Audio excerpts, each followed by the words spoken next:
But also when he was sitting in that chair, now on the knob up above there, we'd actually try to grow some wheat there. Now I'm from wheat country. I mean, my family, we used to plant 1,000 acres of wheat every year. So wheat, you know, I kind of grew up with wheat. It was just part of my life. And it was, you know, when you go and expand your horizons, you're like, you know, I meet people who didn't know anything about wheat. You know, the only time they ever see it was like in a bread wrapper or something. And it was one of those kind of culture shocks for me as I was growing up. But so you get used to it. That's the way people don't know anything about anything. You know, they don't know anything about wheat. So Prabhupada was sitting there, and he looked up at the field, and it must have been like July or something, because the wheat was just about ready to combine. And he looked up there and he goes, what did he exactly say? Something about just the wheat needs water, the wheat needs rain. And now I've just been listening all this time, you know, on the big shots we're talking to Prabhupada. I said, but now he's talking wheat. Now, you know, this is where I live, you know, I can talk now. And I go, and of course the only time, it's practically the only conversation I ever had with Prabhupada, I started disagreeing with him, you know. No, Prabhupada, it doesn't need any rain now, it's ready to harvest. And you don't want rain during harvest.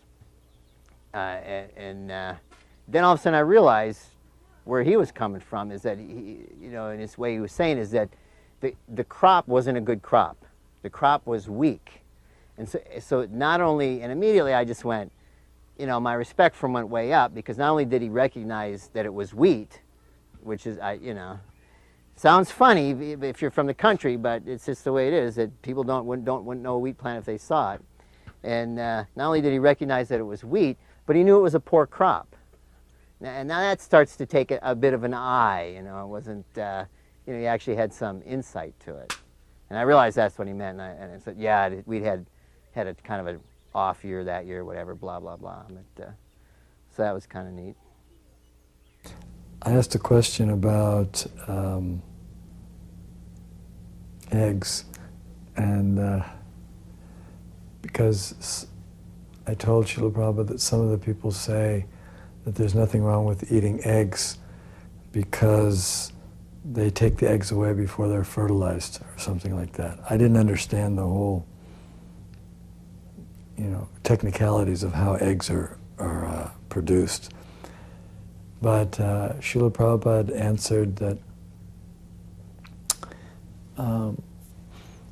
if they would allow the male and female to mix, then there would be fertilization and the eggs would become chickens. So that was the main reason that he gave. I was in the sewing room, and Jayatirtha was taking Srila Prabhupada around and showing him, because they had just moved into the Berkeley Temple, and he was showing him the new temple. And he came in and said, this is Kanka, and she is making canopies for the carts. And previous to that, my 2-year-old son, Krishna Kumar, had run into the room saying, Prabhupada's here, cookie, Prabhupada, cookie. So as soon as Srila Prabhupada came in and Jayatirtha introduced me, I said, Srila Prabhupada, my son, whenever he sees you, he says, cookie, cookie. And so Srila Prabhupada threw his head back and he said, he started laughing and he said, yes, the way to make a friend is to give him a cookie. Once he was giving darshan on the roof and somebody brought him some mangoes. So he asked one of the brahmacharis to cut the mangoes, but they didn't know how to cut them properly. So then Srila Prabhupada actually took the mango and showed how to cut it in the proper way. And he said that a brahmachari should be expert in everything. They were reading Krishna book, and Prabhupada said, I don't remember what they were reading, but he goes, yes, in India, all the girls must be married. And if a suitable husband cannot be found, then they are married to a tree. So we were all going, well, as we're leaving the garden, I wonder what kind of tree they marry the women to. And there was a devotee girl from India, and she goes, that was a joke. I had no concept that Srila Prabhupada could joke. You know, when I saw him, I had butterflies in my stomach. It was like so serious, you know. But that was a joke. When we were in Portland, we were driving to one engagement and we stopped at an intersection, and Prabhupada looked around and he saw signs, enjoy Coca-Cola, things go better with Coke, drink Coca-Cola. It was kind of a coincidence that there were many of them on this intersection, the corner, different signs. And so Prabhupada said, so you should write one letter to the Coca-Cola company, and you should propose to them that they change the name of their drink to Hare Krishna. And they can keep the same drink, but then it will say, enjoy Hare Krishna, things go better with Hare Krishna. And he was kind of lightheartedly explaining that. From that we learned that we should try to promote Krishna consciousness on a very broad scale. Somehow or other get the holy name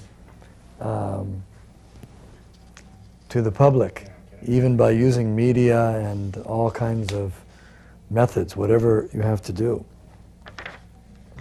You know, one time Aniruddha came in and Prabhupada said to him, so Aniruddha, you will be a Sanskrit scholar when you grow up?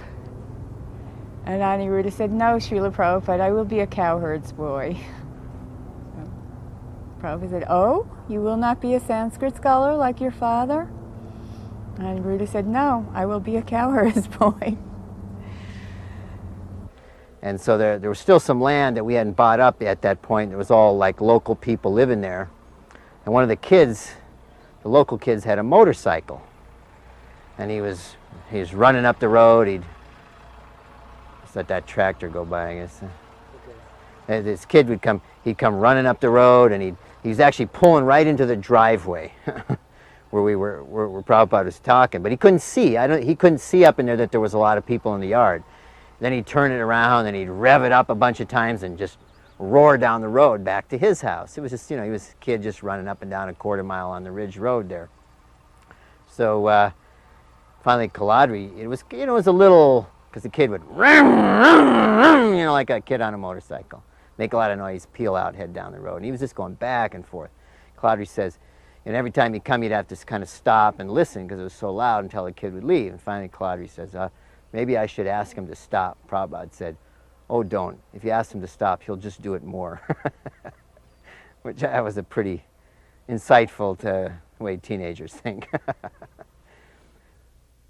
Once we were walking on the beach in Jagannath Puri with Srila Prabhupada, and we were getting down near the edge of the ocean. Srila Prabhupada said that when I was a young man, just married, I came here dressed in khadi cloth, and I was running on the beach and jumping in the waves.